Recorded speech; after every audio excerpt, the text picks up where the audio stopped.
السلام علیکم ورحمۃ اللہ وبرکاتہ۔ اب تک آپ کا سبق جو ہے درس قرآن میں آیت نمبر 129 پارہ 4 اور رکوع نمبر 4 یا سورہ آل عمران رکوع نمبر 13 تک مکمل ہو چکا ہے۔ کافی دن کی ناغہ کے بعد شروع کرتے ہیں آج کا سبق۔ اللہ تعالیٰ سے مدد اور اس کی توفیق کو طلب کرتے ہوئے اعوذ باللہ من الشیطان الرجیم، بسم اللہ الرحمن الرحیم۔ یا ایہا الذین آمنوا لا تأکلوا الربا اضعافا مضاعفة واتقوا اللہ لعلکم تفلحون۔ اے ایمان والو، کئی گنا بڑھا چڑھا کر سود مت کھاؤ اور اللہ سے ڈرتے رہو تاکہ تم کو فلاح حاصل ہو۔ یہاں پر جو ہے یہ کہا گیا کہ سود بڑھا چڑھا کر نہ کھاؤ، تو اس سے شبہ نہ لگے کہ بڑھا چڑھا کر سود کھانا جو ہے ناجائز ہے اور کم درجے میں کم پرسنٹ پر لینا جائز ہے، ایسا نہیں ہے، بلکہ سود مطلق ناجائز ہے، سورہ بقرہ میں گزر چکا۔ دوسری بات یہ کہ بڑھا چڑھا کر کیوں کہا گیا، تو اس کی دو وجہ ہے۔ ایک تو یہ کہ اس زمانے میں سود جو لیا جاتا تھا وہ بہت زیادہ لیا جاتا تھا۔ دوسری بات یہ ہے کہ سود جب لیا جاتا ہے اصل پر تو وہ بڑھا چڑھا کر دگنا تگنا ہوتا ہے۔ مثلا آپ نے کسی سے 1000 روپے سود پر لیے 10% پہ، تو وہ کچھ دن کے بعد وہ 1100 ہو جائیں گے۔ پھر اس 1100 پر جب 10%، کیونکہ وہ 1000 پر 10% تو رہے گا نہیں، آپ کا 100 روپے جو بیاج کا بڑھا وہ اس میں مل کر اصل 1100 رقم ہو جائے گی، پھر اس پہ 10% بڑھے گا، پھر اس طرح بڑھتے بڑھتے وہ ایک وقت وہ آتا ہے کہ اصل رقم جو لی ہوئی ہوتی ہے 1000 روپے 1000 ہوتے ہیں اور اس پر بیاج جو ہے پہنچ جاتی ہے 10,000 20,000، اگر نہ کریں پیسے نہ دینے پائیں تو اس وجہ سے کہا گیا کہ زیادہ بڑھا چڑھا کر، کیونکہ اصل میں سود زیادہ ہی بڑھتی چڑھتی ہوئی جاتی ہے۔ بہرحال اس میں اللہ رب العزت نے فرمایا کہ اللہ سے ڈرو تاکہ تمہیں فلاح حاصل ہو، یعنی یہ کام مت کرو۔ آگے فرمایا واتقوا النار التي اعدت للکافرین، اور اس آگ سے ڈرو جو کافروں کے لیے تیار کی گئی ہے، یعنی سود نہ کھاؤ، جو تیار کی گئی ہے آگ کافروں کے لیے، اگر تم نہیں مانو گے تو تمہارا بھی جو ہے مقدر ٹھکانہ اور تمہاری بھی جگہ وہی ہوگی۔ فرمایا وَأَطِيعُوا اللَّهَ وَالرَّسُولَ لَعَلَّكُمْ تُرْحَمُونَ، اور اللہ اور اس کے رسول کی بات مانو تاکہ تم سے رحمت کا برتاؤ کیا جائے۔ یہ یقینی بات ہے، بار بار اس کی تشریح نہیں کی جا سکتی کیونکہ وقت قلیل ہو جاتا ہے، سبق کم رہ جاتا ہے، پھر اس کی وجہ سے وقت زیادہ ہونے کی وجہ سے وقت زیادہ ہو جاتا ہے، قلیل نہیں، وقت زیادہ ہو جاتا ہے، سبق قلیل ہو جاتا ہے۔ تو یہ بات یقینی ہے، اللہ اور رسول کی بات مانو گے تو اللہ تعالیٰ کی طرف سے رحمت ہر طرح سے نصیب ہوگی، اور نہیں مانو گے تو پھر رحمت نصیب نہیں ہوگی، پھر شکایتیں کرنے کا کوئی فائدہ نہیں کہ ہم کو ستایا جا رہا ہے یا ہمیں یہ پریشانی آ رہی ہے، اللہ رب العزت ہماری دعائیں نہیں سننا وغیرہ وغیرہ۔ اس کے بعد فرمایا اللہ رب العزت نے وَسَارِعُوا إِلَىٰ مَغْفِرَةٍ مِّن رَّبِّكُمْ وَجَنَّةٍ عَرْضُهَا السَّمَاوَاتُ وَالْأَرْضُ أُعِدَّتْ لِلْمُتَّقِينَ، اور اپنے رب کی طرف سے مغفرت اور وہ جنت حاصل کرنے کے لیے ایک دوسرے سے بڑھ کر تیزی دکھاؤ، جس کی چوڑائی اتنی ہے کہ اس میں تمام آسمان اور زمین سما جائیں، اور وہ ان پرہیزگاروں کے لیے تیار کی گئی ہے۔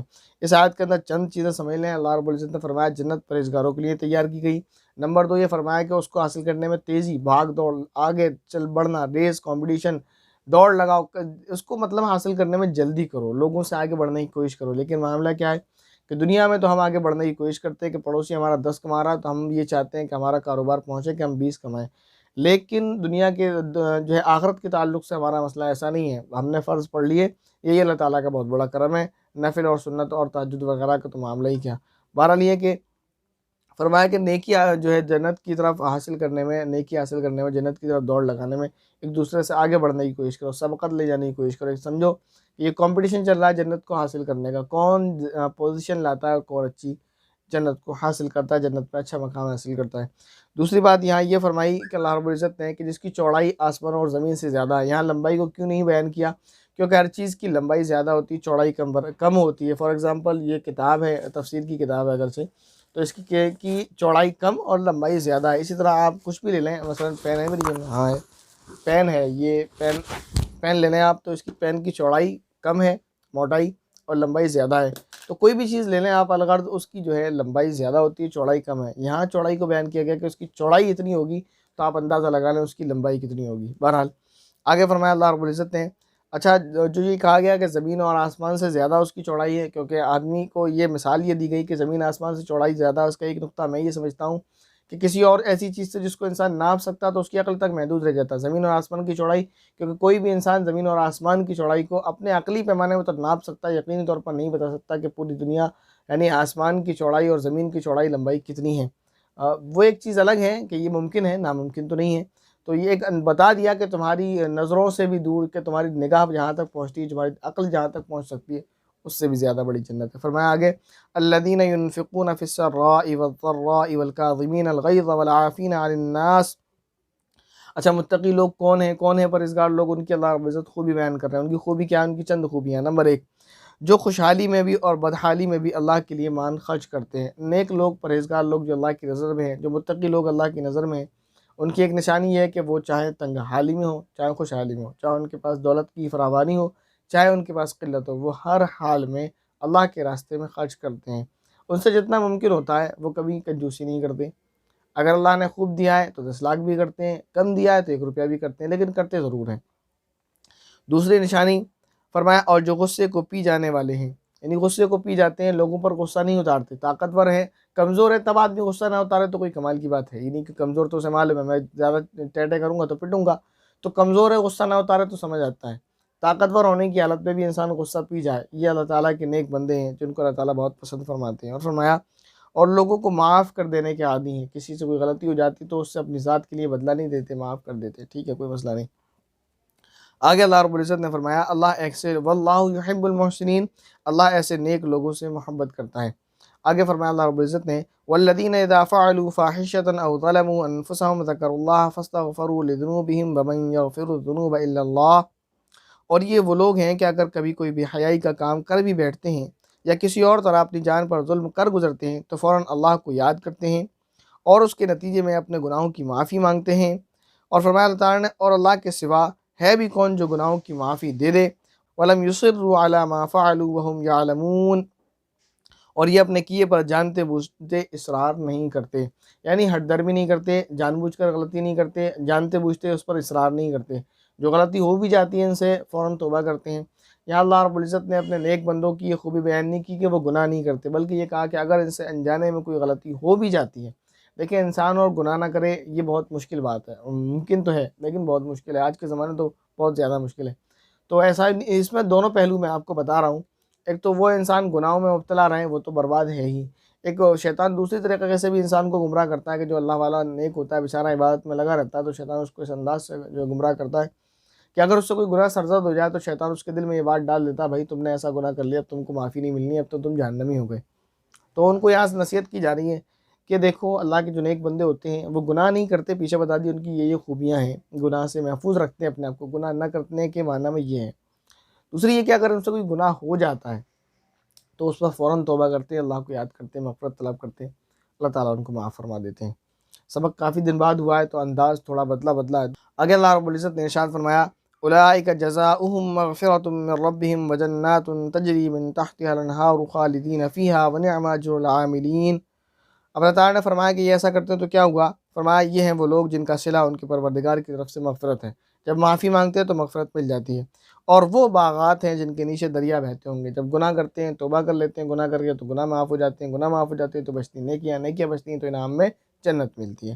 فرمایا کہ ایسے باغات جن کے نیچے دریا بہتی ہیں، میں نے اس کی جو ہے پیچھے تشریح کر دی کہ صرف باغات سے مراد آپ کو پیڑ پودے نہیں ہیں، بلکہ باغات سے مراد یہاں وہ محل ہوتا ہے کہ جو محل ہو، محل کے بعد باغ ہو، باغ کے نیچے آپ کے محل کے نیچے سے نہر بہتی ہوئی جا رہی ہو، جس کی دنیاوی مثال آپ تاج محل دیکھ سکتے ہیں۔ فرمایا اللہ رب العزت نے کہ اس میں کب تک رہیں گے؟ فرمایا خالدین فیہا، جن میں انہیں دائمی زندگی حاصل ہوگی، ہمیشہ ہمیشہ اس میں رہیں گے، یہ نہیں کہ مرتے دم تک رہیں گے بلکہ ہمیشہ رہیں گے، موت آنی ہی نہیں۔ موت کو تو سمجھ لیجیے مر جائے گی، موت بھی مر جائے گی، موت نہیں آئے گی۔ فرمایا ونعم اجر العاملین، اللہ تعالیٰ فرماتے ہیں کتنا بہترین بدلہ ہے جو کام کرنے والوں کو ملنا ہے، جو نیک عمل کریں گے ان کو نیک بدلہ ملے گا۔ قد خلت من قبلکم سنن فسیروا فی الارض فانظروا کیف کان عاقبۃ المکذبین، تم سے پہلے بہت سے واقعات گزر چکے ہیں، اب تم زمین میں چل پھر کر دیکھ لو، جنہوں نے پیغمبروں کو جھٹلایا تھا ان کا انجام کیسا ہوا۔ یہاں نصیحت کی جا رہی ہے ان مشرکین عرب کو، کفار مکہ کو، یہودیوں کو، نصرانیوں کو، کہ دیکھو جنہوں نے پیغمبروں کو جھٹلایا جسے تم آج جھٹلا رہے ہو، تو ان کا انجام دیکھ لو کیا ہوا۔ زمین میں چلو پھرو، قوم عاد کو دیکھو، سمود کو دیکھو، بنی اسرائیل کو دیکھو، فرعونیوں کو دیکھو، ان کا کیا انجام ہوا جنہوں نے نبیوں کو جھٹلایا۔ اگر نہیں تم نہیں مانتے اور نبی پاک صلی اللہ علیہ وسلم کو جھٹلا رہے ہو تو دیکھ لو ان کا انجام کیسا ہوا، اگر ان کو جھٹلاؤ گے تو تمہارا انجام بھی اچھا نہیں ہونے والا۔ تو اس آیت میں نصیحت کس کو کی گئی؟ نان مسلمس جتنے بھی تھے۔ اب آگے والی آیت میں مسلمانوں کو نصیحت کی جا رہی، فرمایا ھذا بیان للناس وہدی وموعظۃ للمتقین، یہ تمام لوگوں کے لیے واضح اعلان ہے اور پرہیزگاروں کے لیے ہدایت اور نصیحت ہے۔ قرآن کریم ہدایت ہے مسلمانوں کے لیے، ہدایت ہے متقین کے لیے، پرہیزگاروں کے لیے، جن کی خوبیاں پیچھے بیان کر دی کہ متقی اور پرہیزگار کون ہیں۔ آگے اللہ رب العزت نے ارشاد فرمایا وَلَا تَهِنُوا وَلَا تَحْزَنُوا وَأَنْتُمُ الْأَعْلَوْنَ إِن كُنتُم مُؤْمِنِينَ، مسلمانوں تم نہ تو کمزور پڑو اور نہ غمگین رہو، اگر تم واقعی مومن رہو تو تم ہی سربلند ہوگے۔ یہ آیت کب نازل ہوئی؟ جیسا کہ میرا انداز ہے کہ میں ہر آیت کی ممکن تشریح کرتے ہوئے چلتا ہوں، بس اللہ تعالیٰ سے توفیق اور عنایت کو طلب کرتے ہوئے کہ کچھ غلطی سرزد نہ ہو جائے، لیکن اگر غلطی سرزد ہو جائے اور سننے والا کوئی سامع عالم ہو اور مجھے بتائے کہ میں نے غلطی کی ہے تو میں رجوع کرنے کے لیے میں تیار رہتا ہوں۔ بہرحال یہ کہ اس آیت کا پس منظر یہ ہے کہ جنگ احد، آپ مختصر سمجھیں، جنگ احد جب ہوئی تھی تو نبی پاک صلی اللہ علیہ وسلم نے 50 لوگوں کی نفری کو، 50 لوگوں کو ایک ٹیلے پر متعین کیا تھا کہ آپ لوگوں نے یہیں رہنا ہے، چاہے جنگ جیتی جائے یا ہار جائے، جب تک آپ کو نہیں اتارا جائے گا آپ یہاں سے نہیں اتریں گے، آپ وہیں رہیں گے۔ جنگ احد میں یہ ہوا کہ شروع میں جب کفار نے حملہ کیا، اس کا واقعہ میں پیچھے بتا چکا ہوں بہت تفصیل سے، یا بعد میں کبھی تفصیل سے جب سیرت مکمل چلے گی یا سیرت صحابہ کو بیان کیا جائے گا یا اسلامی تاریخ کو جب ڈیٹیل میں بیان کیا جائے گا۔ خلاصہ یہ کہ کفار کے حملہ کرنے کی جب خبر سنی تھی، مسلمانوں نے تو مدینہ سے نکل کر ان سے مقابلہ کرنے کی ٹھانی تھی کہ ان کو شہر میں آنے ہی نہ دیا جائے۔ اس کو پس منظر کو مختصر میں بیان کر دے رہا ہوں۔ تو جنگ احد جو ہوئی تھی وہ اس میں نبی پاک صلی اللہ علیہ وسلم نے یہ ترتیب بنائی تھی کہ 50 لوگوں کو جو ہے ٹیلے پر کھڑا کر دیا تھا۔ وہ تیر انداز سے ان سے یہ کہا تھا کہ تمہیں کسی حال میں نیچے اتر کر نہیں آنا ہے، اور کیونکہ وہ تیر انداز تھے تو اگر نیچے جنگ ہو رہی ہے تو اس میں وہ کفار جو ہے سامنے والی فوج جو دشمن فوج ہے کفار کی، ان سے لڑیں گے، اوپر سے تیر اندازی کریں گے تو وہ جو ہے نہیں جیت پائیں گے، ایک دم غالب نہیں آئیں گے۔ دوسرا یہ کہ اگر وہ جیت کر ہار کر چلے بھی جائیں، ہم جیت بھی جائیں، تب بھی اتر کر نہیں آنا جب تک اجازت نہ ہو۔ اچھا یہ الفاظ نہیں تھے، بس یہ تھا کہ آپ وہاں کھڑے رہنا ہے جنگ کے کمپلیٹ ہونے تک۔ اب ہوا یہ کہ وہاں پر کفار جو ہے وہاں سے بھاگ لیے، درمیان میں جنگ چھوڑ کر ہار کر کچھ مر گئے۔ تو وہاں پر جب اوپر جو ٹیلے پر لوگ تھے انہوں نے یہ سمجھا کہ جنگ کمپلیٹ ہو چکی، وہ نیچے اتر کر آنے لگے۔ اوپر جو صحابہ تھے ان کی جو کمان سنبھالے ہوئے تھے ان میں کچھ صحابہ تھے، انہوں نے منع کیا کہ تمہیں اتر کر نیچے نہیں جانا ہے، نبی پاک صلی اللہ علیہ وسلم نے منع فرمایا تھا۔ اور بعض لوگ یہ تھے وہ یقیناً انہوں نے نبی پاک صلی اللہ علیہ وسلم کی نافرمانی نہیں کی تھی، بلکہ انہوں نے یہ سمجھا تھا کہ نبی پاک صلی اللہ علیہ وسلم کا مطلب یہ تھا کہ جب تک جنگ ختم نہیں ہو جائے تب تک کھڑے ہونا ہے، جنگ ختم ہو چکی تو اتر کر آنا ہے، کھڑے ہونے کوئی مقصد نہیں۔ وہ لوگ اتر آئے، جب اترے ہیں تو کفار نے یہ دیکھا کہ ٹیلہ خالی ہو چکا ہے، تو چند لوگ ٹیلے پر رہ گئے تو انہوں نے بیک سے پیچھے سے حملہ کیا، ٹیلے پر آ کر ٹیلے پر وہ چڑھے، چند صحابہ مانے گئے تھے، انہوں نے مقابلہ کیا جتنا کرنا تھا، لیکن وہ کر نہیں پائے مقابلہ کیونکہ حملہ اچانک ہوا تھا اور وہ شہید ہو گئے۔ پھر یہ لوگ ٹیلے پر آ گئے اور یہ لوگ نیچے ہو گئے، تو اوپر جو ہوتا ہے وہ غالب آنے کے اس کے چانسز زیادہ ہوتے ہیں۔ پھر انہوں نے حملہ کیا پیچھے سے اور یہ لوگ مسلمان جو ہے کمزور پڑتے چلے گئے۔ پھر کسی نے یہ افواہ اڑا دی کہ نعوذ باللہ نبی پاک صلی اللہ علیہ وسلم شہید ہو گئے۔ جب مسلمانوں نے یہ سنا تو بہت سے لوگوں کی ہمتیں ٹوٹ گئیں، کیونکہ انسان کا جب کوئی اپنا بڑا قریبی فوت ہو جاتا ہے تو اس کی ہمت پسپا پڑ جاتی ہے ایک دم۔ اب اس کو آپ تھوڑا سا سوچ سکتے ہیں، اس کا تھوڑا سا آپ انداز کر سکتے ہیں، فیل کر سکتے ہیں، جو ہمارا بڑا ہے اس کی خبر مل جائے کہ ہمیں وہ اب اس دنیا میں نہیں رہا تو ہمتیں ٹوٹنے لگتی ہیں۔ تو بعض صحابہ میدان چھوڑ گئے اور جو ہے پھر ان لوگوں نے حملہ کیا، میدان خالی ہو چکا تھا، مسلمان نہیں تھے وہاں پر، لیکن بعض جو صحابہ تھے وہ نبی پاک صلی اللہ علیہ وسلم کے ساتھ جو لڑ رہے تھے، ڈٹ کے مقابلہ کر رہے تھے، اور یہ اچانک حملہ ہوا اور مسلمان اس میں اتنے پسپا ہوئے، تھوڑی سی اس کو جو ہے ہزیمت جھیلنا پڑی یہ کہ اس میں نبی پاک صلی اللہ علیہ وسلم کا دانت مبارک بھی شہید ہو گیا، چہرہ زخمی ہو گیا۔ اس کے بعد یہ خبر جو ہے لوگوں تک، جو لوگ واپس جا رہے تھے ان کو یہ پہنچ گئی کہ نبی پاک صلی اللہ علیہ وسلم حیات ہیں، تو وہ لوگ واپس لوٹ کر آئے اور انہوں نے مقابلہ کیا، پھر یہ جنگ دوبارہ جیتی گئی۔ البتہ اس درمیان میں یہ جو پورا یہ واقعہ ہوا اس میں 70 صحابہ شہید ہو چکے تھے۔ اب یہ ہوا تو یہاں تسلی دی جا رہی مسلمانوں کو کہ تم غمگین نہ ہو، گھبراؤ نہ، مقابلہ کرو، تم ہی جیتو گے۔ اصل میں یہ اتنا سارا ہو گیا تو غمگین ہونا، گھبرانا یقینی بات ہے کہ اچانک 70 جو ہے ہمارے ساتھی شہید ہو جائیں، تو 70 صحابہ جب شہید ہو گئے تو تمام مسلمانوں میں غم کا ماحول تو تھا ہی۔ تو آگے اللہ رب العزت نے تسلی دینے کے لیے ایک تو یہ آیت نازل فرمائی، دوسری یہ آیت نازل فرمائی جو آگے آ رہی ہے، پہلے اس کو لے لیتے ہیں پھر بتائیں گے یہ ہوا کیوں، ایسا ہوتا کیوں ہے۔